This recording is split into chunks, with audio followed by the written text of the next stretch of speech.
পটুয়াখালী ৩ আসনে স্বতন্ত্র প্রার্থী হাসান মামুনের বিরুদ্ধে আচরণবিধি লঙ্ঘনের অভিযোগে কারণ দর্শানোর নোটিশ বা শো কজ দিয়েছে নির্বাচনী অনুসন্ধান ও বিচারিক কমিটি।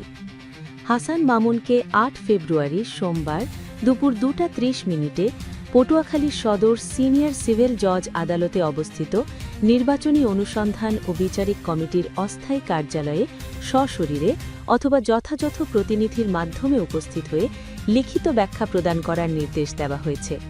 ৩ ফেব্রুয়ারি এই নোটিশ জারি করা হয়।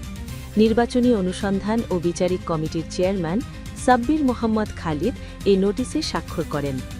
অভিযোগটি দায়ের করেন বিএনপি সমর্থিত সংসদ সদস্য প্রার্থী নুরুল হকের মিডিয়া সেলের প্রধান সমন্বয়ক মোহাম্মদ আবু নাঈম। তিনি ২ ফেব্রুয়ারি লিখিত অভিযোগ দাখিল করেন। অভিযোগে বলা হয়, ১ ফেব্রুয়ারি রাত আনুমানিক ৯টার দিকে গলাচিপা উপজেলার আমখলা ইউনিয়নের কাজীর স্ট্যান্ড ও গাজীর স্ট্যান্ড এলাকায় ট্রাক প্রতীকের প্রার্থী মোহাম্মদ নুরুল হকের নির্বাচনী কার্যালয়ে হামলা ও ভাঙচুর চালানো হয়। এ সময় সেখানে উপস্থিত নেতাকর্মীদের গালিগালাজ করা হয় এবং ভয়ভীতি ও হুমকি দেওয়া হয়।